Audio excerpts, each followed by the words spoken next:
Shalom, Salakia. This will be part two. I lost this recorder here. I gotta clear up some space, so I made a little space. So Lord willing, I can go ahead and finish this video as well, and go ahead and clear out a lot more space a little later, Lord willing. But so we left off here at Matthew 24 and verse 6. And ye shall hear of wars and rumors of wars. See that ye be not troubled, for all things must come to pass, but the end is not yet. So these things must come to pass of these World War III and the earthquakes in diverse places, the famines, the nations rising up against nation as spoken of in verse 7. And verse 8 says, all these are the beginning of sorrows. So these things must come to pass, the apocalyptic times. Because, these things, we just must go through that straight gate, that narrow, straight, narrow path. It's our rite of passage to the kingdom of heaven. Because it's not about this life. It's about the life to come. Because we're not living. We're existing here in Babylon the Great in captivity. And throughout the four corners that we're scattered, the rest of our brethren.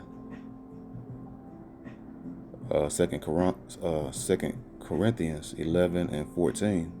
And no marvel, for Satan himself is transformed into an angel of light. Presenting that grain of rice that go in your hand as a great solution and as a good thing for society, And when you get that word light here, like it means so anything emitting light. So the key down here is it's a metaphor. Yahweh is light because light has the extremely delicate, subtle, pure, brilliant quality of truth and its knowledge, together with spiritual purity associated with it. So that's what the serpent, the so-called white man, the Edomites, Esau, Edom, that's what they're presenting. They're going to present that technology that go into your hand or your forehead or into your brain, right? Neuralink. They're going to present it as a something, good and righteous. And so right here is a reason mind, the power of understanding, especially moral and spiritual truth. So everything he's going to do that's evil and deadly, he's going to present it as if it's something righteous, as if it's divine and good for mankind. But the Bible speaks expressly against it. So 2 Ezra chapter 14 and start at verse 10. For the world hath lost his youth, and the times begin to wax old. So this was way back. This prophecy, I don't want to give a bad estimation, but it was about approximately 22,500 years ago. Ezra the prophet was receiving these visions from the Most High, and so at that time, the Most High said that the earth has lost its youth. So how much more has the earth lost its youth in 2,500 years later? So, because this was about 300 to 500 years before the Messiah was born.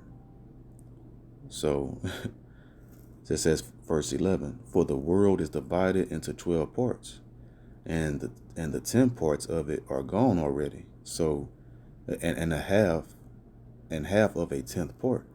So 10 and a half parts at that time, 2,500 years ago.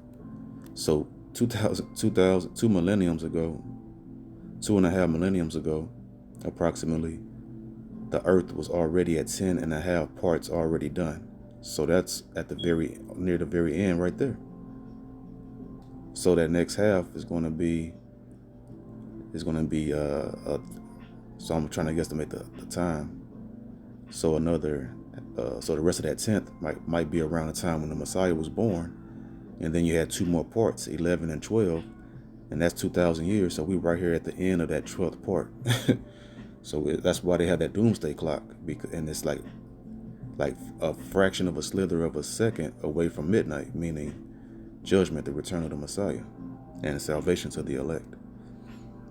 So verse 12, and there remaineth that which is after the half of the 10th part. Now therefore set thine house in order, and reprove thy people, comfort such of them as be in trouble, and now renounce corruption. So if the Most High told Ezra then, how much more now? So we awaken back to the truth, and we're hastening the day of the Lord, and we're making haste, working out our salvation with fear and trembling. First, getting our house, our vessel, our bodies.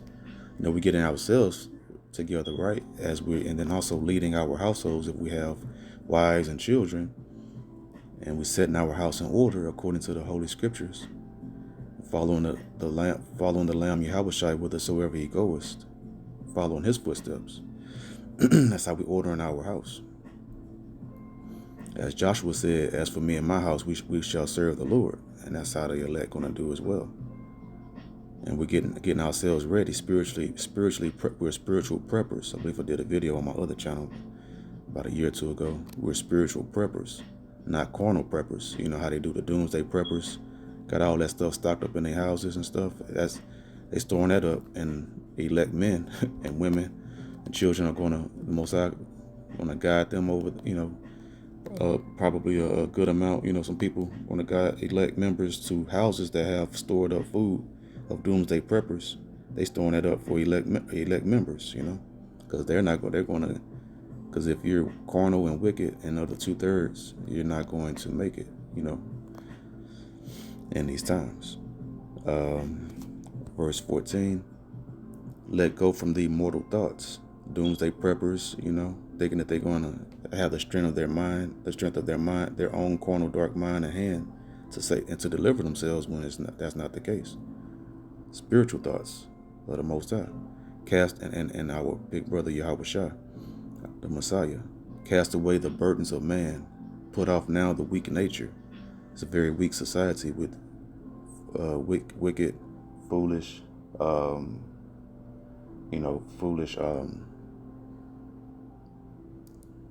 burdensome, carnal,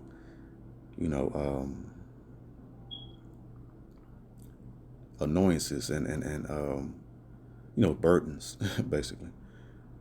Let's see, because these things are insignificant compared to what we should be focused on, the prophecies of and the return of the Messiah pretty soon. Let's see, I was verse 15, and set aside the thoughts that are most heavy unto thee, and haste thee to flee from these times. And we're doing that by, I believe Revelation 18:3 or 4 says, "Come out of her, my people." That means, spiritually come out of this place. Don't have your mind in this place. Have your mind in heaven and setting your house in order, preparing for the evil days to come. Storing up your treasures in heaven so that you will have spiritual credit to be able to redeem, meaning the Most High will have you covered and protected in those times.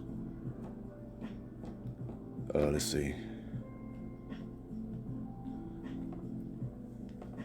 It says, verse 16, for yet greater evils than those which thou hast seen happen shall be done hereafter. Because this was Ezra's when, after the Babylonians came and destroyed the temple and everything, and took the took the southern kingdom into captivity. So he said, letting Ezra know that more evil times are going to be than that in these last days that we're in right now. Verse 17, for look how much the world shall be weaker through age, so much the more shall evils increase upon them that dwell therein. Because the people are waxing worse and worse. There's no more love. It's a cold world. It's the most wicked time, most sinful times, the most devoid of truth, devoid of light, which are the commandments from the Most High in the history of mankind. So of course, evil is going to be prevalent and enhanced to the max. Where scriptures say, says, where there is no vision, the people perish. Because the vision meaning prophecies, the truth, the words, the light, the lamp, or the light of the Most High, and Yahushua, and the people perish. So that's what's going on. So Isaiah chapter 41, in verse, let's say 41 and verse 10. Fear thou not, for I am with thee. Be not dismayed, for I am thy power, Yahweh. In the name of Yahweh Shai, I will strengthen thee. And how is that? We can do all things through Yahweh Shai who strengthens us. And Philippians 4:13, I believe. That's how the Most High is strengthening us through our head, Yahweh Shai. Yeah, I will help thee. Yeah, I will uphold thee with the right hand of my righteousness. And who sits on the right hand of the throne of Yahweh? Yahweh Shai, his only begotten Son. So be comforted in knowing that the Most High will not leave us abandoned. So Matthew 28 and verse 18, and Yahweh Shai came and spake unto them, saying, all power is given unto me in heaven and in earth. So that's very powerful. So if we're the body of Yahweh Shai, and he's the head, and he received all power from the Most High in heaven and earth, so you think the Messiah, through the Most High's mercies and blessings, is going to leave us hanging? No.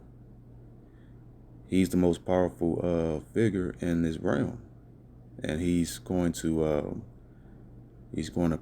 provide for us and protect us through the will of the Father Yahweh. Those that are found in the book of life, the 1/3. 19. That's very, very heavy and powerful understanding. Lord willing, you receive it. Verse 19. Go ye therefore and teach all nations. Meaning, what we're doing right now, teaching the word, and these videos go throughout the four corners of the earth. Go ye therefore and teach all nations, and it's reaching, and we're teaching and reaching the heathen. I mean, not the heathen, the Gentiles, Israelites living as heathen, so-called blacks, Latinos, Native American Indians, whether they're driven and scattered throughout the four corners of the earth.